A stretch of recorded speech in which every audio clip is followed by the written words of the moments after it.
From the farthest reaches of the galaxy, the Midwest, you're watching Beyond the Blast Doors live.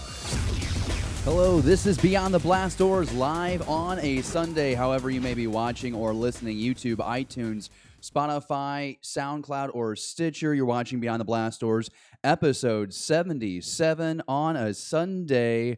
You can also find out about ways of supporting this show on patreon.com/Beyond the Blast Doors. Welcome in. I'm your host, David Amalotti, flying solo on this weekend, broadcasting live out of the Midwest, where we had a snowstorm. Really what it was ice mist, which if you've ever encountered ice mist, it glazes everything in ice, and everybody freaks out, and it's really not that big of a threat. Put some salt out this morning. It's all gone now. Whoop-de-doo. I'm going into work later today at 2 o'clock. Glad to be with you. We have a full show for you on Beyond the Blast Doors live on a Sunday here. We've got Jar Jar Binks possibly making a cameo or having a larger role in the Kenobi series set for Disney Plus sometime around 2021. We'll get into that. Also, the Rise of Kylo Ren comic series right now by Charles Soule and Will Sliney is uncomfortable.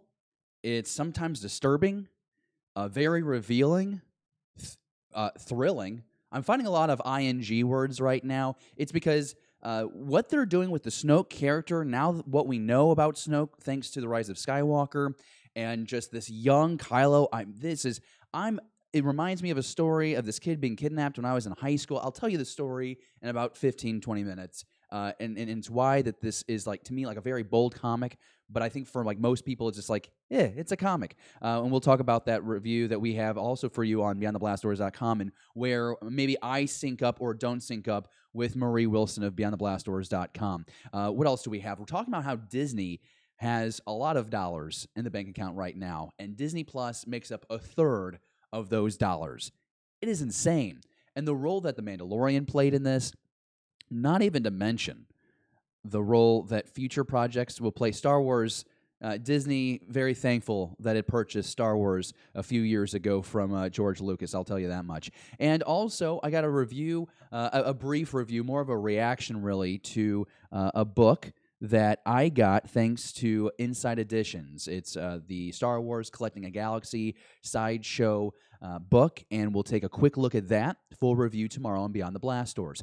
Before we dive into our first topic here on a Sunday, let's go ahead and say hi to everybody in the live chat as we're rocking and rolling on a Sunday, and we have a lot of people with us. This is really exciting. On a Sunday morning, we got Charlie Skywalker in the house. We have Jaira Ya Plays. We got Shannon Gate C in the house. We got Scotty J. Rowe with us, Rural Farm Boy, helping moderate. And we just ask that right now, just take a quick moment. Share on Twitter, share on Facebook, share on Instagram. There you're watching Beyond the Blast Doors live on a Sunday. Let's get the double the peeps in the live chat, and let's have a fun conversation as we roll on. And the first topic here on Beyond the Blast Doors, episode 77, is this report from MakingStarWars.net. Jason Ward says that Jar Jar Binks reportedly will come back on screen in the Kenobi series. Of course, the Kenobi series set for Disney Plus. Mixed reports of when this thing is actually coming out. Originally, we were being told late 2020, and now everyone's starting to say 2021, and I'm thinking that's because the confirmation of The Mandalorian Season 2 dropping in the fall of 2020. We now know this, right? And so according to MakingStarWars.net, Binks will team up with Kenobi at some point in this series. We know that the series is set up between Revenge of the Sith and A New Hope. We don't know, of course, the extent of the relationship between Jar Jar Binks and Obi-Wan Kenobi in this series, but it confirms a few things. If it is true, and again, this is just a report, Jason is pretty accurate. When he puts something out there, he feels really good about it. Just see about all those things that he got right with The Mandalorian and The Rise of Skywalker and The Last Jedi and The Force Awakens. We can keep going on this route, but he's, you get my point. When he puts something out there, he's putting his money on it. One, probably suggests that Obi-Wan is leaving Tatooine at some point in the sixth issue or the 6-episode series. We know it's 6 episodes, hour long in length. At least that's what we've been told so far. Excuse me, what we've been told so far. Getting excited about it. It is probably my most anticipated Star Wars story in 2020/2021. Because of just the opportunity to have Deborah Chow directing that. But the idea that Obi-Wan does leave Tatooine It would be weird to see Jar Jar back on Tatooine. I mean, he's been there before, right? Episode 1. But why would he be at Tatooine? It would make more sense for him to be maybe on Naboo or Coruscant. The reason why, in a second. The other part about this I do want to mention is Jason Ward does say that it's believed that Jar Jar will be showcasing some facial hair, a beard. Very interesting there. I didn't know Gungans could develop hair. That seems like a detail that just does not matter too much. But maybe it's just a sign of an aging Jar Jar Binks. Now, what's interesting about this is from the last time we see Jar Jar on camera in Revenge of the Sith to the next chance we get with Jar Jar is really in the Aftermath books by Chuck Wendig. He did that the trilogy. And the first book, Aftermath, he takes a few pages to revisit Jar Jar Binks. And post Return of the Jedi, just a few years after the destruction of the second Death Star, we go to Naboo, and we see Jar Jar is working the streets as a street clown, an actual clown entertaining children. The galaxy blames him for giving all the power to Emperor Palpatine, allowing the rise of the Empire, the downfall of the Republic. Those who are really aware, the fact that he gave rise to the Sith, he gave Sith full control of the galaxy, or at least the resources the Republic had, which was plenty compared to everyone else in the galaxy. And so that gave a very interesting view. And in a way, some people said it was fan service. Really, ultimately, it's very tragic. Jar Jar Binks acting what he thought was in the best interest of his friends in the galaxy. Of course, it does fuel the fun theory that Jar Jar Binks is a Sith Lord, actually being the puppeteer of the entire conflict of the Skywalker saga, which is entertaining at times, especially with a beer and your friends. Now, what I think would be interesting is if this really does hold true. If the report is true that Jar Jar Binks is back in this series, it would be interesting to see how he and Kenobi interact, based that they'll be coming back to the table with an immense sense of guilt. Jar Jar at this point, we know again the series happens after Revenge of the Sith. Order 66 has been executed. He knows that the Jedi have fallen. The Republic has now been born again into the Galactic Empire. Palpatine reigns supreme, oppression across the galaxy. And that's all him, because he was manipulated to give that ultimate power to Palpatine. On the other hand, Kenobi has a lot of pain in his heart. And it depends on how deep you want to dive into that. I just said this on Friday night on Streaming Star Wars with Amo and Fletzer. I made the point that Kenobi has to be the Jedi, one of the Jedi that has suffered the most, because Kenobi is one of the Jedi that has allowed himself up to emotion more than most Jedi. He's lost his Padawan.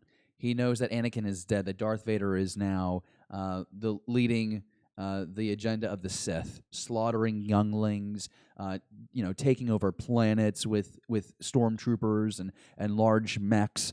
And he also has the guilt of the Jedi Order falling apart, the Republic dying, being born again into the Galactic Empire. He doesn't know how many Jedi are around. He's tasked with observing this boy while there's the twin sister on this other planet. I'm sure that weighs on him, and he's in isolation. I would hope that maybe he's able to commune with some of the Jedi from the spiritual realm. R's and W's. They're challenging sounds to get out of the mouth sometimes. Qui-Gon Jinn comes to mind, obviously, and Yoda is another. And of course, you can easily come through a list of the top spirit Jedi that you'd like to see appear in the show. But when Jar Jar and Obi-Wan, if they were to come together, they have immense guilt weighing on them. And it would be interesting to see if they explore that, knowing with like Ahmed Best, how he's had to deal with suicidal thoughts and how he's made that so public, the ridicule he got based on fans' reaction to Jar Jar Binks in 99, 2002, 2005, and fans not liking the character, thinking that it really distracted the story itself, the movies.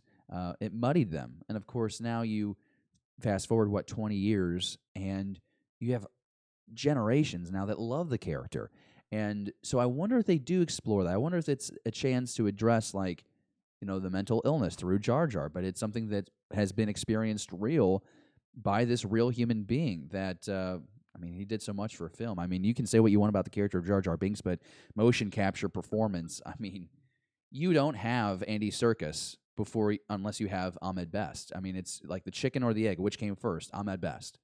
And he should be given the praise for that. I want to know what you think about this idea of Jar Jar coming back in the Kenobi series, again, making Star Wars Net puts out this report, Jason Ward over there, and again, when he puts something out there, it is because he is confident, he's willing to put his money on this.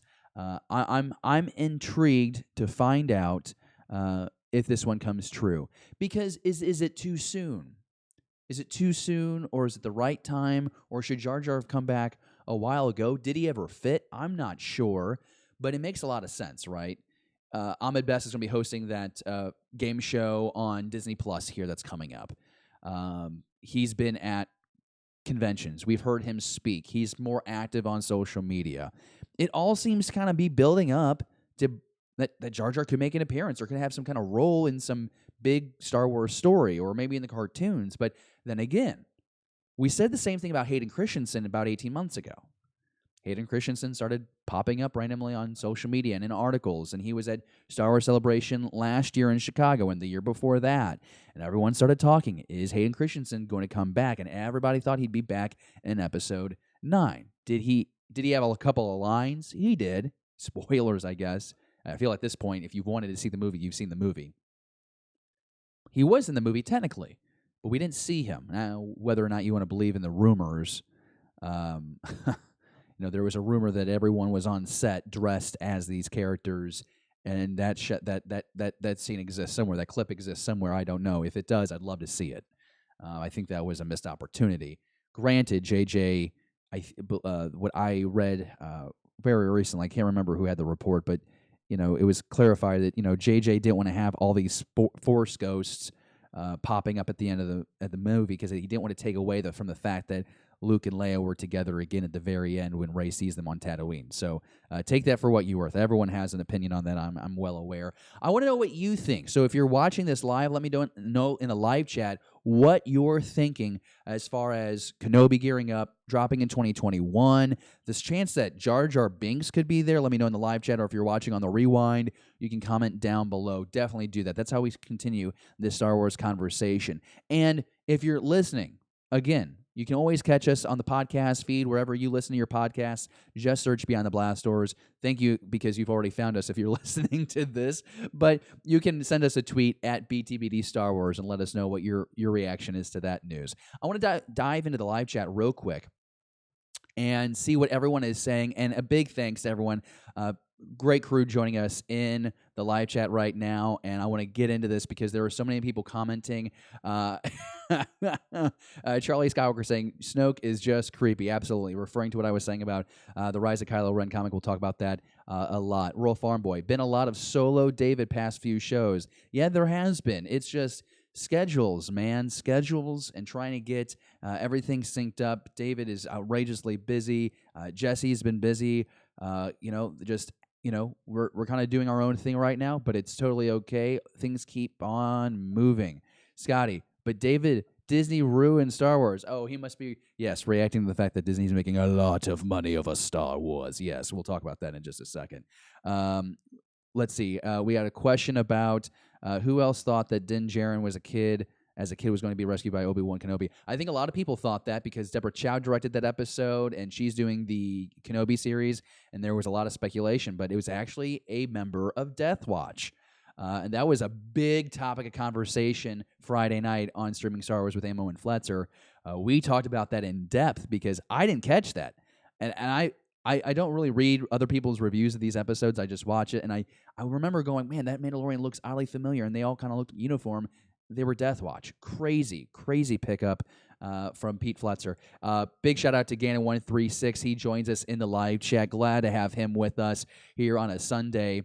Want to stay away from Mandalorian stuff right now because I really want to talk about what we're getting with Jar Jar and Kenobi.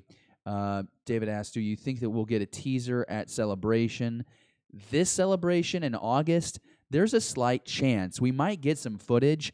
Keep in mind, I was on the timeline thinking that we were going to get Kenobi in 2020, but that doesn't seem to be the case anymore. When it first dropped, we were told 6 episodes, hour long each. Ewan McGregor is back, and this thing is going to be in production in 2020 with hopes of dropping in the fourth quarter of 2020. That does not seem to be the case. Looking even at Mandalorian kind of got off the ground at the end of, I guess, 2018, dropping in 2019. Process took about a little over a year. So if you were to give the same thing to Kenobi, and granted, if it is 6 episodes, okay, but they're an hour long, so that would be like 12, compared to the Mandalorian as far as length is concerned. So it seems like 2021 now is the safer bet. I would love some kind of footage. I would just love to see Ewan McGregor come out, footage of him in the robes, scouring the desert. I always go back to that Sideshow collectible 6-inch figure. Just it's so nice. Or maybe it's a half scale, but it's like a tattered Obi-Wan Kenobi with his clone trooper armor on from when he was general, and he's got the backpack, and he's got Qui-Gon's hilt and Anakin's hilt hanging out with his. I don't know. It's such a nice figure. I would love to have that, but I kind of go back to that. I'd like to see Kenobi like that, but I don't think they want to give too much away, just because so many people keep saying, what could you tell with 6 hour long episodes? He just sits on a desert and watches Luke. I think there's going to be a lot more, and I'm hoping that maybe we get a glimpse of that at Star Wars Celebration, but I don't think it's going to be a teaser. I think it's a little too far out from that. Keep in mind, we have some clarification, right? So Clone Wars comes out in February, right? So by the time Star Wars Celebration hits in August, you will be gearing up for Season 2 of The Mandalorian, and something's going on with Cassian Andor. If that thing's ever going to happen. If you believe the rumors, they got out to production, things weren't working, and they had to go back to the writing table. So we're not quite sure what's happening with Cassian Andor. World Farm Boy, Captain Tarples, had a mustache and beard. I guess that's true. He also died. And the live chat was quick to point that out. Yeah, I guess I never paid attention that closely. Roll also makes the point, but they've only been filming Kenobi for a couple of months by the time of Star Wars Celebration, so maybe not enough time, not enough footage for a trailer. Yeah, that's fair. I think if anything, you get like an image of Ewan McGregor dressed as Kenobi. I think that would be really interesting. Maybe it's him standing in front of his homestead there on Tatooine. Mr. Rez is chiming in about that. Ganon 136, he's excited potentially for more Jar Jar Binks in Clone Wars Season 7. Yeah, that's definitely a real possibility. It would fit, of course, still during the Galactic conflict, as far as the Clone Wars still happening. You have this whole Siege of Mandalore thing happening as well. I believe there was one report that there was a Mace Windu Jar Jar Binks team up again in these 12 episodes. I can't remember who put that report out. I do recall reading it. I will look for that, and when I find it, I will put it in the comment section down below, because I thought that was very interesting. Some of my least favorite episodes from the Clone Wars series involved Jar Jar Binks and Mace Windu teaming up. That's just me. Everyone having a good time here. I feel like it would be a good thing he was an important piece, and his ending has not been told yet. Charlie, I think that's a really good way to get us back on topic.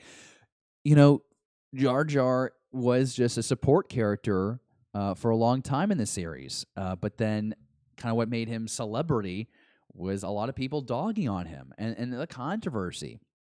I remember reading Chuck Wendig's Aftermath, getting to the section with Jar Jar and feeling pretty sad about it. So I think it would be interesting to revisit, but I think it's definitely a gamble.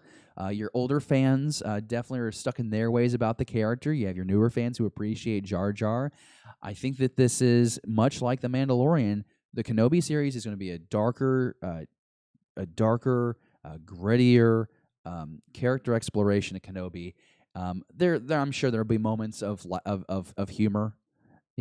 I'm sure he's, I've got a bad feeling about this, or he'll say some cliche or pun that will be a throwback to something. But I think this is going to be maybe the most emotionally intense Star Wars story that we've gotten to date, which is saying a lot. Because what would I also put in that category? I'd also put like the sacrifice of Kanan Jarrus, for example, from Rebels. I would put that up there. Okay, so everyone's having a great time, and someone wants to eat a Gungan steak in the galaxy. That sounds disgusting. All right, let's go on to the next topic here on streaming Star Wars. Or no. That show's on Friday nights. This is Sundays. This is Beyond the Blast Doors, and I'm really excited about this. For everyone who knows, I'm a big fan of the Hasbro Black Series figures, but I'm also a fan, probably bigger fan of Sideshow collectibles. They're just a little bit more expensive for me to collect. And, that's not a slam. In the mail a few days ago, I had the really cool opportunity of getting a book in the mail. And I was really just kind of overwhelmed by what came in. And it's this book that you're taking a look at on your screen right now. It is about 350 pages in this book. And I'm giving you a little teaser on the image right now. And momentarily what I'm going to do is I'm going to bring up individual pages because I want you to see inside this book. But I cannot believe how gorgeous and honestly complete this book is. It is just gorgeous. And my problem is that I try to queue up my slideshow, and so now the images won't show up. So this is what I'll do. I'm not going to do what I was originally planning on. I'm going to bring myself up on camera. Okay, hear me out. This is the book. This thing is massive. I'm going to try and do this in a way. If you're watching the live stream, you're seeing the book now, and you can tell just how big the thickness of it. Like I said, about 350 pages. It is absolutely gorgeous, and a really nice forward here from Phil Tippett, and it's written by Samuel Spitali. And I'm going to open this up because there's just a few things that I want to show. And again, apologies to those watching on the live stream. All my photos are rectangular. They're not, they're not landscape. They're turned 90 degrees. So that would just hurt your neck if you were trying to look. I will try again. I guess I can try again to bring them up. It really bums me out that wouldn't load because I had taken the time to rotate all those images. I'm sure we have some sideshow fans in the live chat. If you like to collect these figures, let me know in the live chat, or if you watch on the live stream or watch on the rewind, let me know in the comments down below. You can let me know however you wish to. It's kind of whatever you want to do today. This is kind of freestyle. Everyone's like, David's been on his own for a while. I guess I'm getting slap happy, and that's why I'm doing this. Okay, cool. So we'll just do it this way. This is not my best, but it's not my worst. So I think that's something to be taken into effect here, or taken into account. I wish I could roll that, but here, we'll do this. I'll bring it around. And so adjust your neck and head accordingly. But these are just some of the images inside the book. And I wanted to show you just a few things. One, the book itself, the cover is just gorgeous. The way this is broken down is very friendly to the fans. What I like about this is I don't have a collection of Sideshow figures. I just know what they look like because of what I've seen on the internet. And so what they've done is they've broken this book down into the 6th scale figures, premium format figures, the legendary scale busts and figures, life-size busts, dioramas, bronze sculptures, and then the artist series statues that I really like that Mythos stream, or the Mythos series is really cool. I got some images there of some Ralph McQuarrie inspired stuff. Really cool. And I've sifted my way through this a couple of times. There is a lot more I need to look at. But what I love about this book is it gives me the opportunity that no matter what page I open up, I'm able to go find a cool Star Wars story. In the sense that if I just randomly open up this page right now, I'm going to be thrown to this 2-page spread of C-3PO. And then if I flip back to like 20 pages, I get this. Look at this. This is pretty cool. This is Darth Vader, Rage of the Sith. This is the 3rd premium format Darth Vader, and it depicts Vader bursting into a rebel base. Look at this. I'm going to flip this around. If you're watching, you're in for a real treat. But if you're not watching, then I guess you're going to have to find the live stream and watch for yourself. Apologies for the glare. But you get renderings of how this figure was designed and the moldings. Vader looks very fearsome, I'm not a very good Vanna White. I'll be very honest with you. I wish my graphics would have worked. And I have no problem admitting that they didn't work because I'm just a humble and honest guy. I know that at the end of the day, I'm doing a podcast stream out of my living room. Okay, cool. So, yes, Star Wars Collecting a Galaxy, The Art of Sideshow is an awesome book. I'm going to have a full review on this book tomorrow morning on beyondtheblastdoors.com. There is a chance that I get this up tonight. And then what I'll do is I'll do a video review as well where I got my bells and whistles smoothed out, and we'll have a cool little conversation about the book, what I like and what I don't like. But really, you open up to any page, and whatever figure that's going to be, you're going to be blown away. And you'll learn about the scene that figure is from, the methods on creating that figure, just the meticulous attention to detail in order to have such realism with these figures. It's pretty cool. And, for the basic fan that just wants to get a look at all these figures from over the years, keep in mind, Sideshow started in the mid-'90s. Okay, well, the company has evolved since then and made like hundreds of figures, and you can see all those. Or maybe you're a veteran collector and you're just trying to find the statues that you have to still find and buy to add to your personal collection at home. This book has it all for you, and it's a lot of fun. I definitely would encourage you to check that out. Be on the lookout for my review. I'll have that on Beyond the Blast Doors either later this evening, but for sure, 9 a.m. tomorrow on Beyond the Blast Doors, and I look forward to having a conversation more about this book. And again, a big thanks to Inside Editions for sending that book over to Beyond the Blast Doors for us to do a review for. I'm really excited to talk more about that book. I wish those images would have worked, but that's okay. That's why I'm doing the review. It all kind of works out, doesn't it? It sometimes works out that way. Hey, let's talk about comics. Comics on a Sunday. You're watching or listening to Beyond the Blast Doors, episode 77. Glad you are with us. And in the comic world of things, it's taking the most attention for the fans. It is the rise of Skywalker, or no, the rise of Kylo Ren. Issue number 2. See, I'm still stuck on the fact that I really wanted to better show you those images, but that's okay. Like I said, it's the review. Rise of Kylo Ren, number 2 by Charles Soule, Will Sliney. And what I've done here is I've got the review pulled up from beyondtheblastdoors.com, beyondtheblastdoor.com's own Maury Wilson doing this review. And always so thorough, always so personal. I always feel like she gets the best balance of analysis, reaction, and then the tone of the fans. Right off the bat, she's addressing the fact that, she read the first issue of the series, and she took away something completely different than a lot of other people. A lot of people on the internet, in case you didn't know, in the first issue of this, you see the actual destruction of the temple. And you're either going to think that Kylo did it, or you're going to think some outside source did it.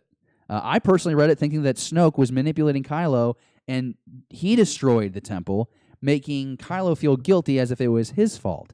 But Marie and a lot of other people think that it was Ben's uncontrolled rage that lit the temple on flame. So I think that's a pretty interesting take.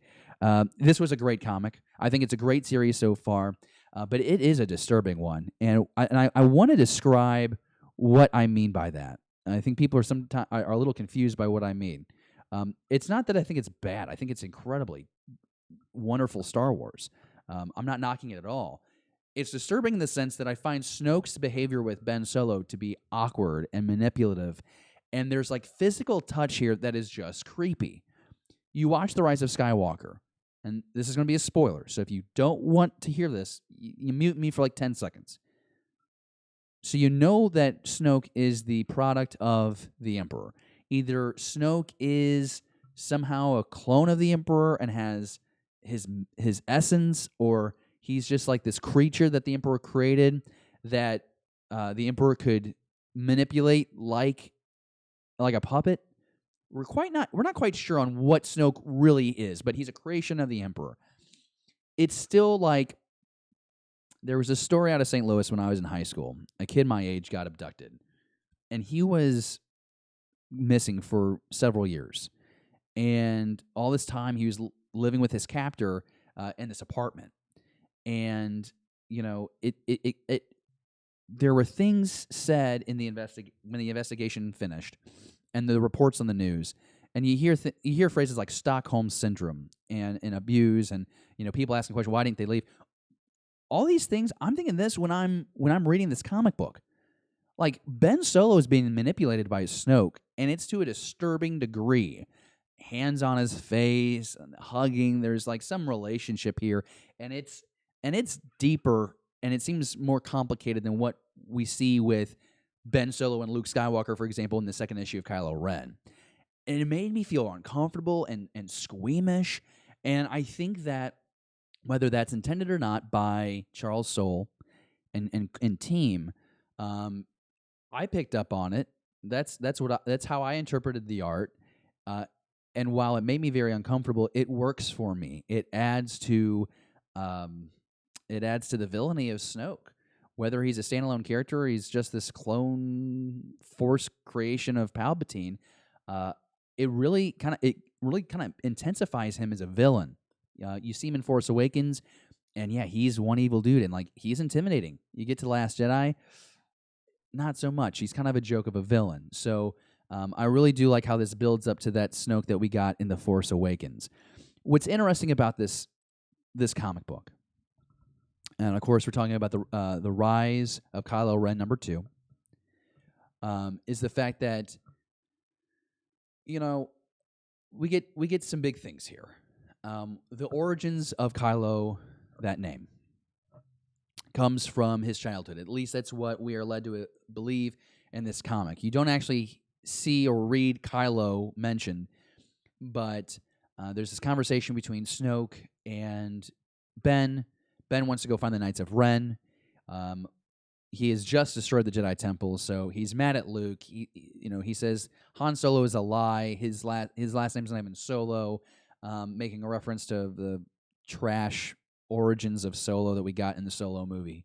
I really don't. I'm not a big fan of how Solo got his name in Solo. Some people love it. I don't, and that's okay. You get your take, I get my take, and we still sit at the same table talking about Star Wars because we love it.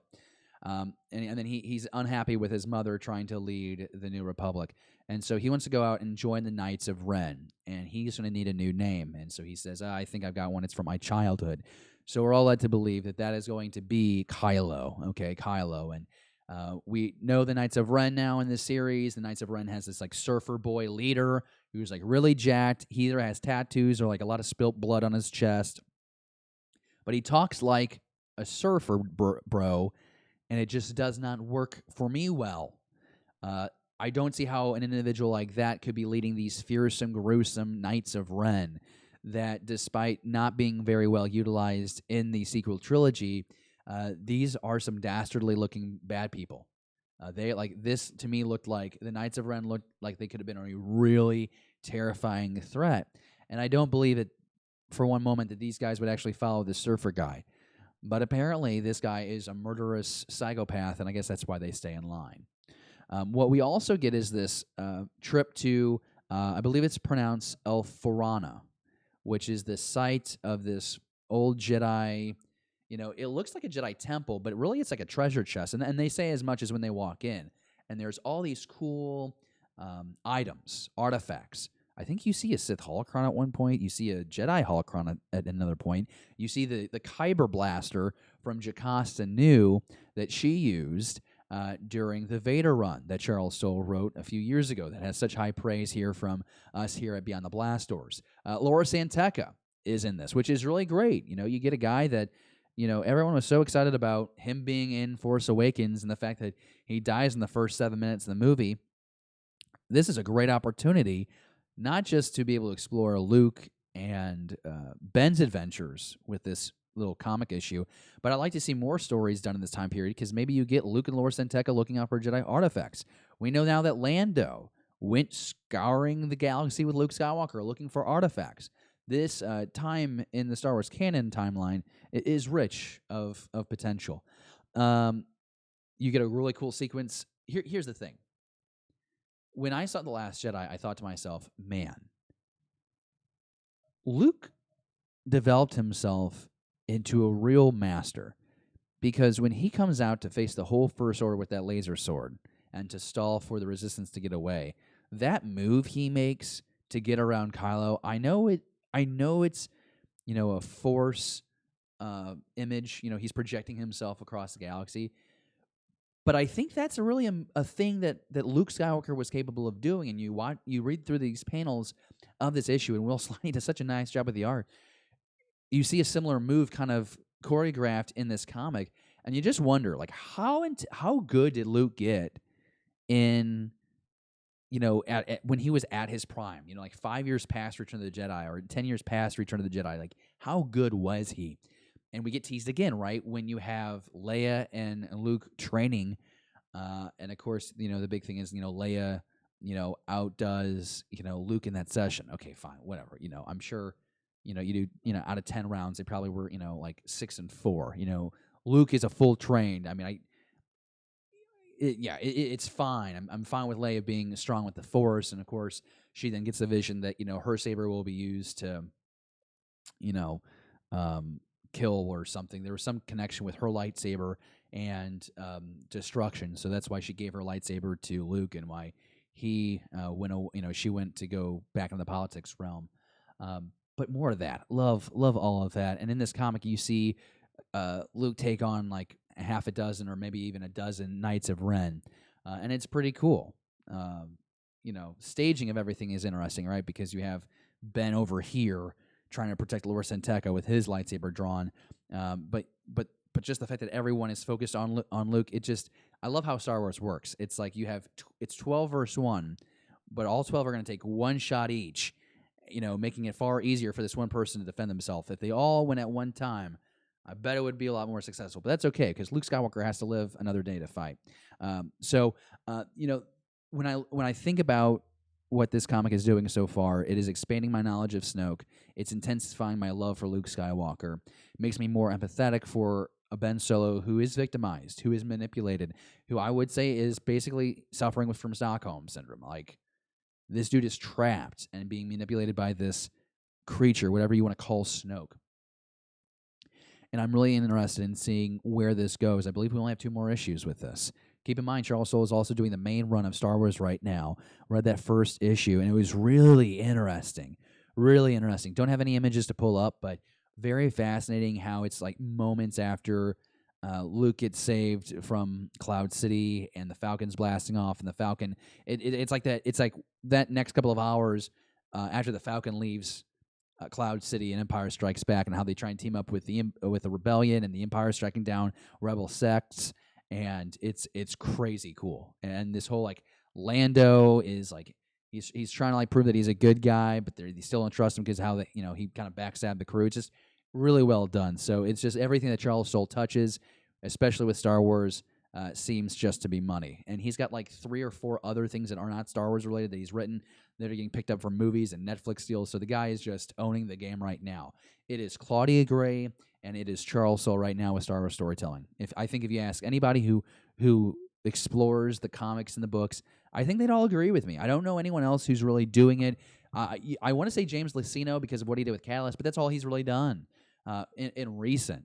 I mean, if you want to count, what he did with Darth Plagueis, yeah, that book probably should have been kept canon. Wish they would have, but now it can't be, obviously, because there's parts of that book that they don't even make sense now with other things that have been added in. So that's my take on this. I want you to go ahead and go to Beyond the Blast Doors when you get a chance. Read Marie's review.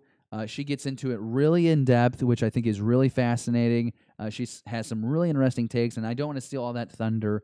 I did like, there's this moment where, Snoke is talking to Kylo, or to still Ben Solo at this point, and on the hologram pops up Armitage Hux, like Hux's dad, and that really caught me off guard. And Ben's like, "Well, who's that?" And Snoke's like, "Oh, that's nobody. That's nobody. I have more friends than just you."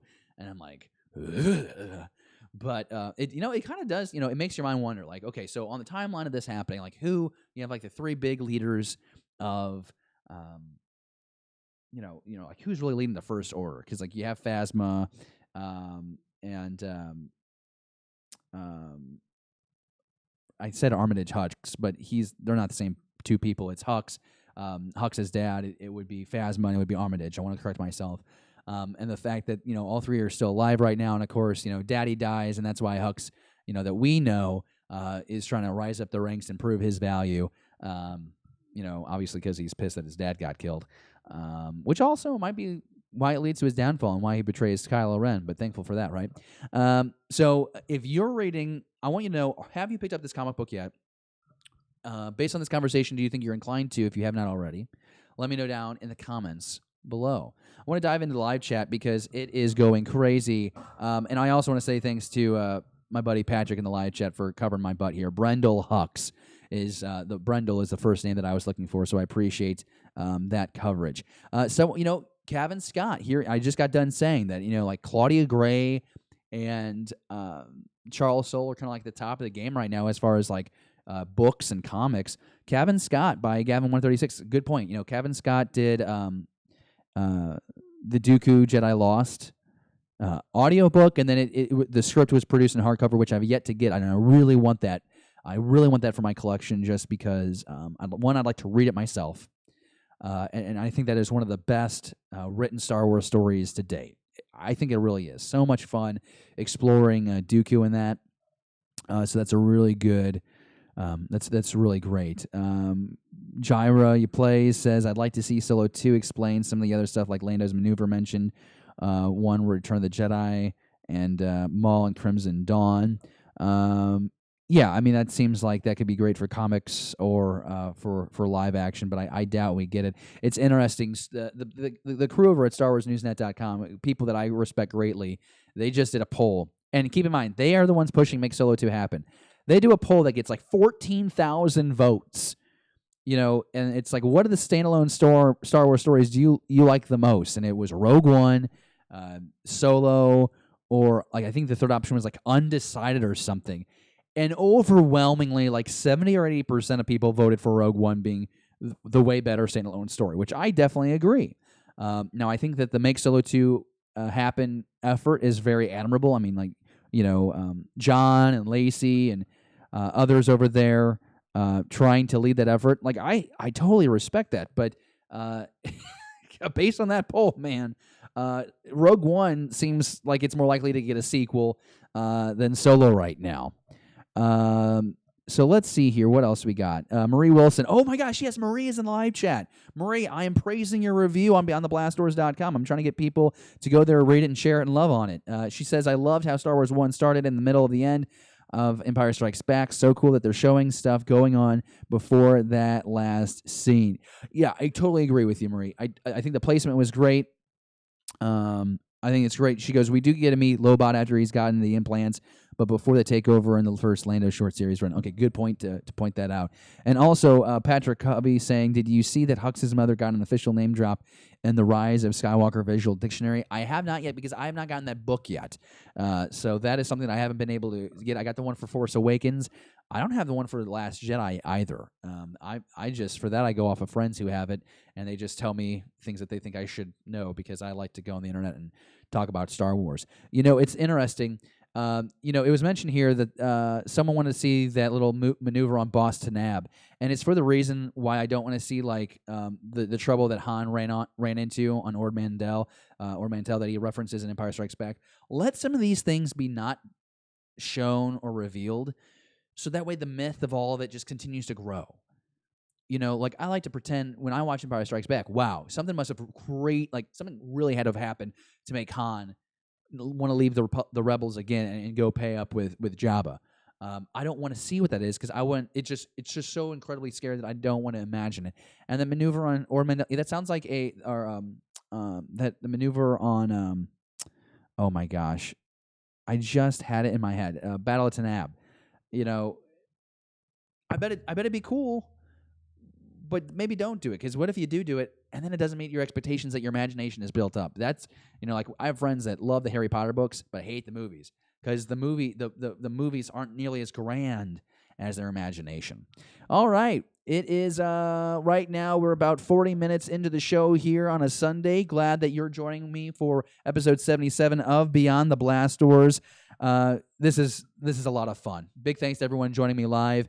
We're going to go on to our topic number 4, and I'm really proud of myself that I kept on topic this week on Beyond the Blast Doors. This is a little bit more structure, kind of getting back to the normal routine here on Beyond the Blast Doors.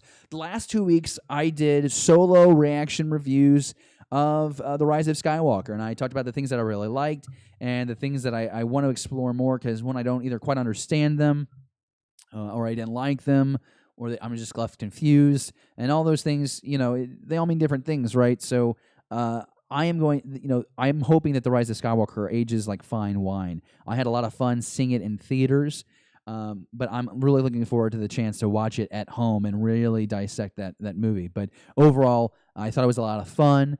But if you want to get my specific thoughts on The Rise of Skywalker, you can find that right now on Beyond the Blast Doors. I got it on the YouTube channel. You can also find it in the podcast stream. Okay, cool. So we had to get some Mandalorian talk in here.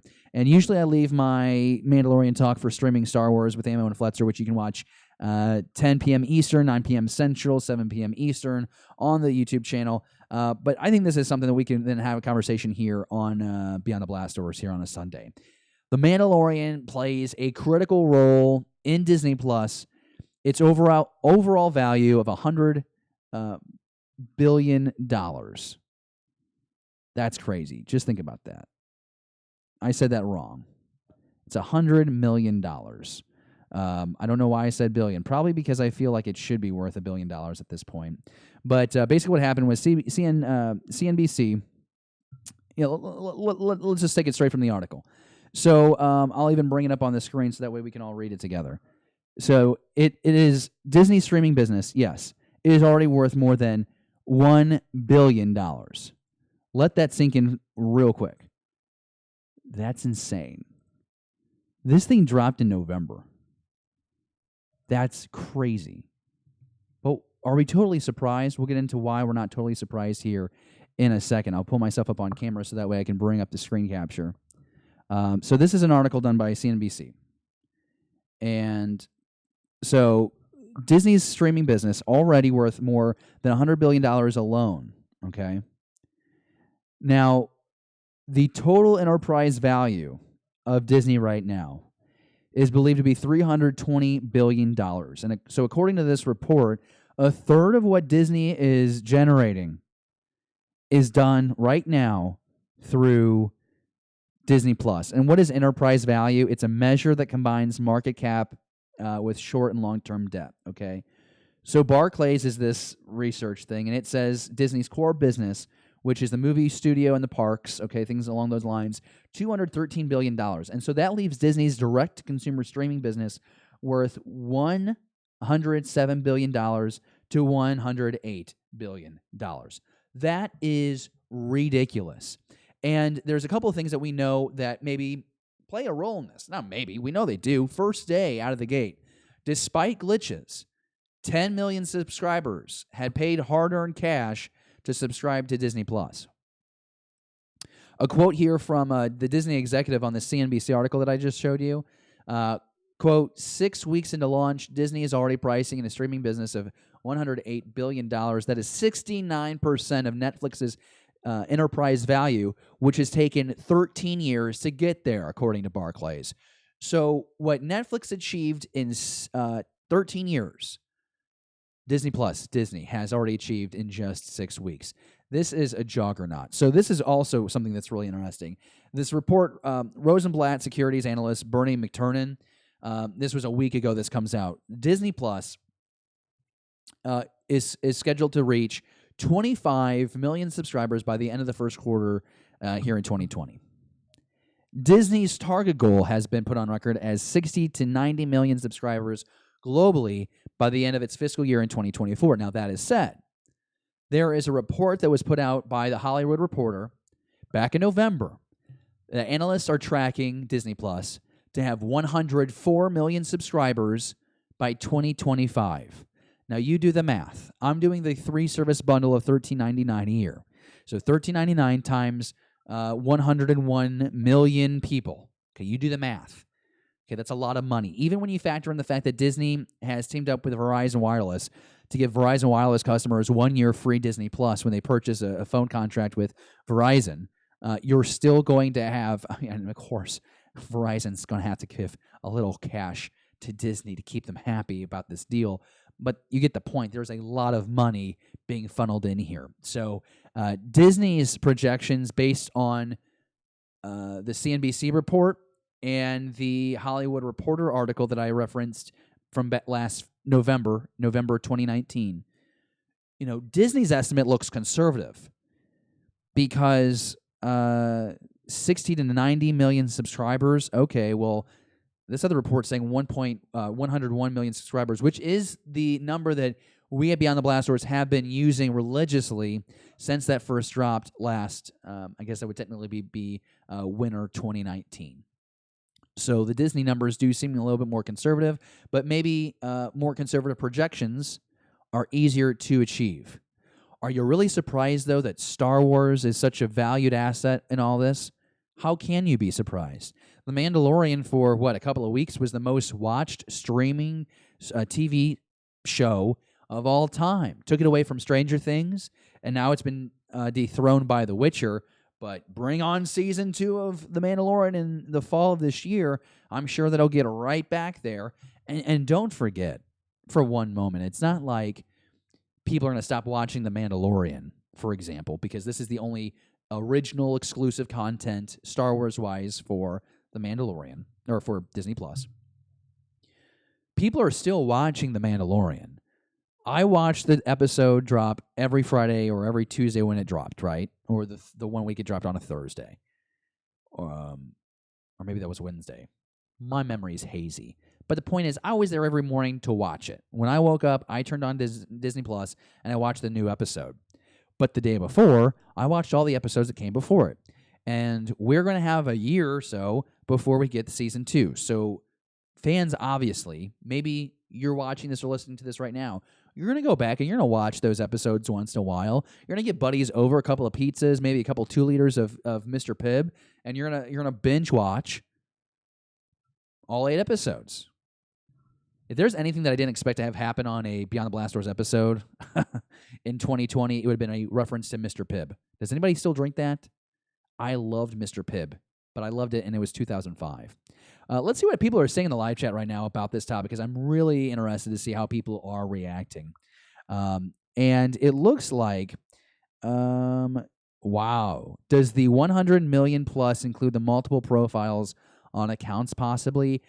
Gannon, that is a great question, and that has not been clarified, although we have gotten word from Bob Iger. He knows that families will be sharing this platform, this streaming service. But for everything that I have read leads me to believe this is for paid accounts, so not individuals on those accounts, which, now that, the number of users, I think, is different from the number of subscribers. When I think of the number of subscribers, I'm thinking of the number of people paying money for that service. When I think of users, I think of how, like, your brother might be on your account with you, or you might lend your info to a friend so they can watch before, the next podcast episode they go to stream. I will tell you on Beyond the Blasters, I have my account, Jesse has his account, David has his account. Some people want to share.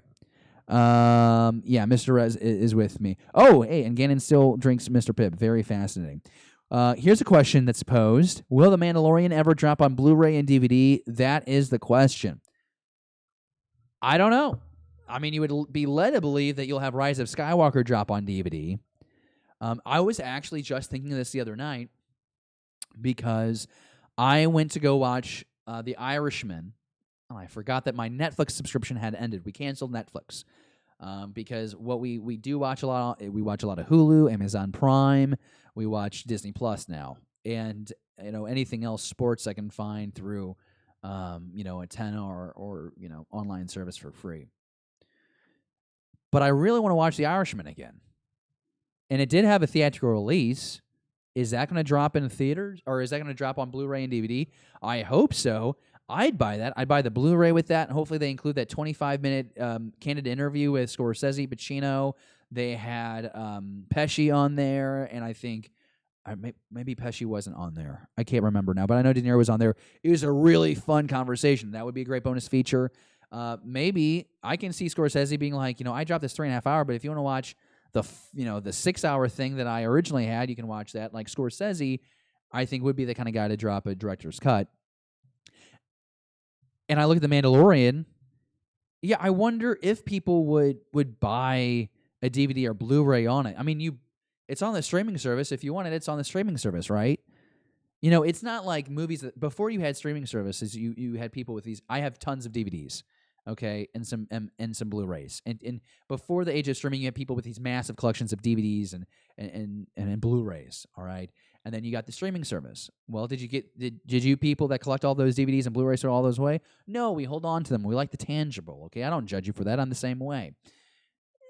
Now you are in the age of streaming, and you get the Mandalorian. And it's going to live there forever. There's no reason to think that Disney Plus will ever go away. It seems like it's here to stay for our lifetime at least.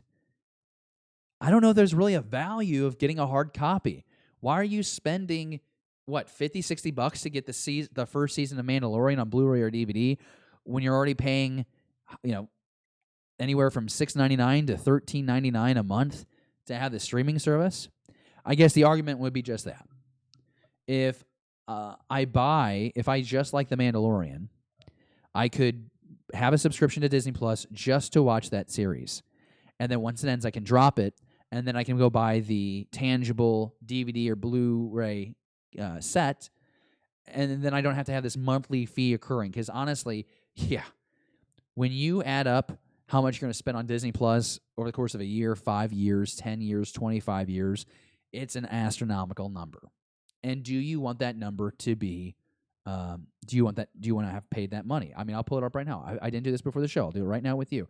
I have a calculator, right? And it's going to be, let's say, $14 for easy math.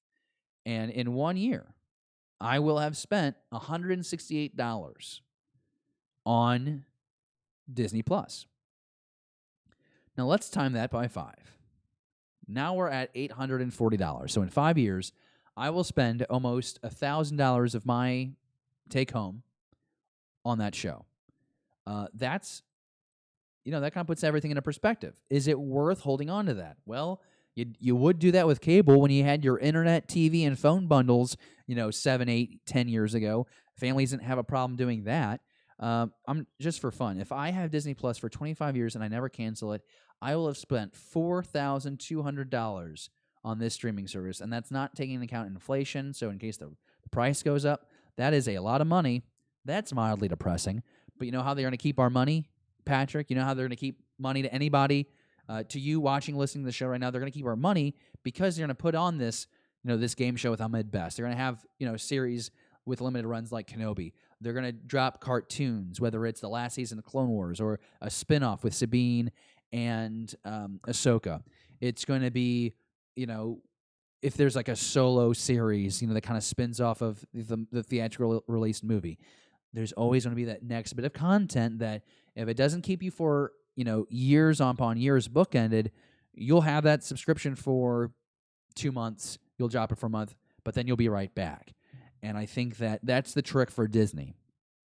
You're always going to have the vault unlocked. You're always going to have those movies to go back and visit. So a family, a young family starting, like let's say hypothetically, I start having kids in the next 3-4 years, okay? I'm going to be going to Disney Plus almost daily, especially when kids get old enough to understand things, because I'm going to want to watch Peter Pan and The Hunchback of Notre Dame and Aladdin and the Jungle Book. I'm going to want to watch these movies. Those will always be there. That will be passive views for Disney Plus.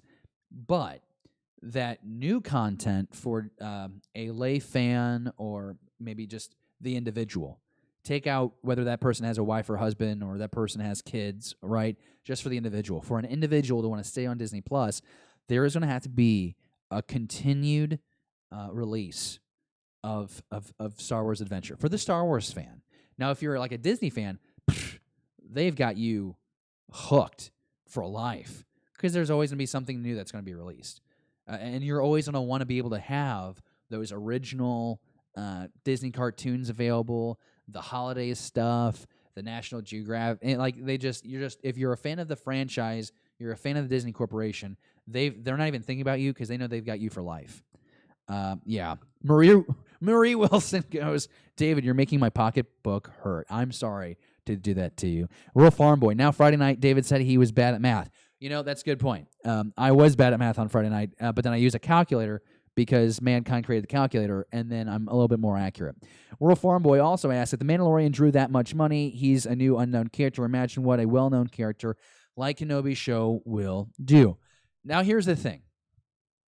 We don't have, in this report, and I want to go back to that, this report does not once say that Star Wars is responsible for all these billions of dollars. What it says is the streaming service is worth a third of the overall enterprise value. It is $108 billion in value. That's what this article is saying. A lot of the credit for the success of Disney Plus in the early goings was The Mandalorian. Is The Mandalorian a cinematic-esque TV series? $100+ million to produce 8 episodes of TV content. That's what it was. But now things will keep you on there. The Imagineers docuseries. That series with, oh my gosh, Goldblum. Adventures with him. I've never watched it, but the people I've talked to really seem to like it. You have National Geographic, like I mentioned earlier. You have all the originals. You have all the Star Wars movies. You have all the original Disney. The list just goes on and on and on, and that's not even all the content. Disney Plus released with only half of all the content that it owns. It's going to double, the catalog is going to double here within the next 18 months. It's going to be insane. And I didn't even mention all the Marvel stuff. So the Marvel stuff, I'm sure, is a huge slice of that pie chart of the reasons of why Disney Plus is generating $108 billion right now. It is crazy. That's funny. John Boffman is in the live chat. He's a proud Patreon supporter of Beyond the Blast Doors. He says, if you're a Patreon supporter of BTBD for 4 years at the $2 level, you won't even spend $100. What a deal. I appreciate that. And, he mentions the Patreon. It has been suggested, and we're trying to weigh out the practicality of it. We want to bring back Beyond the Panel, and we're thinking about doing so as a Patreon exclusive, which I'm very fascinated with, and I want to hear what our Patreons think, and I want to hear what anyone thinks in the live chat. Would you join the Beyond the Blast Doors Patreon if every week we put out a 25-minute, here's what's happening in the world of comic books, whisper in Marie Wilson's ear, see if she'll come on with me, whisper in Patrick Covey's ear, see if he'll come on with me, but let's build up a comic book dialogue. I think that would be really interesting. And a lot of fun to revamp that show. We did about 9 or 10 episodes on the Beyond the Blast Doors channel, and it was fun. It was really fun. It just, it was kind of taken away from the quality of production I could do for Beyond the Blast Doors. I kind of felt like a one-man band there for a while. Let me know what you think about that. We can explore that. There's also a rumor that we would be doing a Clone Wars rewatch, where we would have some kind of Patreon relationship with that. Maybe we would drop it, a week in advance on Patreon or whatnot. But there's been a conversation about doing that with Pete Fletzer, which would be a lot of fun. This hour has been a lot of fun. Episode 77 of Beyond the Blast Doors, and as always, you can find us wherever you want to, really. YouTube, iTunes, Spotify, Stitcher, SoundCloud. Like we just mentioned, you can support the show on patreon.com/Beyond the Blast Doors. And really just thankful to, have you with us. The live chat's going crazy. They want a Clone Wars rewatch. That's pretty cool. And they also want apparently a Droids and Ewoks show on Disney Plus. They're throwing everything out there. They should put Caravan of Courage on Disney Plus. Yeah, those Ewok movies. Just put everything on there. At one point, we'll get the holiday special. I'm almost certain of it. And if you can't, there's plenty of ways to find it. We had it on the YouTube channel before Disney found out. And then they're like, hey, you probably shouldn't have this on your YouTube channel. And we're like, you're right, we shouldn't. We're just trying to make it available for fans. I just really just overwhelmed with the support. that what we've gotten here on today's show. So thank you again for making Beyond the Blast Doors a part of your Sunday morning routine. We'll be back next week. I'm hoping we'll have the full band together to have conversations about the rise of Skywalker. Believe it or not, the movie has been out for, 3-4 weeks, and we haven't gotten the crew together to talk about that episode in length. And we talked about getting drinks and having pizza and really doing a full length, let's just do like we'll just talk however long people want to talk about the movie. And so we're trying to pull that off. I don't think it's going to be on a Sunday. That's going to have to be on a Saturday, we think, to allow us free form. I've been told that David Gilbert has a few new Lego sets that he wants to build on the live stream, and so we haven't done a Lego build for a while. And just a lot of work, honestly, going into BeyondTheBlastDoors.com. So a lot of exciting things happening in the new year. More details to come. Again, a big thanks to everyone. Marie Wilson, Rural Farm Boy, Mr. Rez, JLS Comics, John Boffman.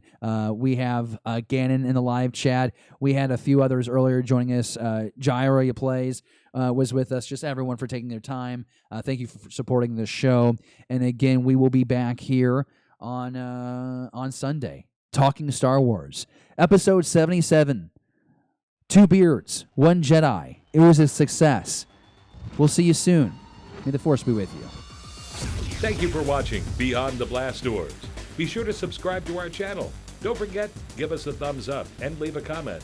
Beyond the Blast Doors, a Star Wars conversation.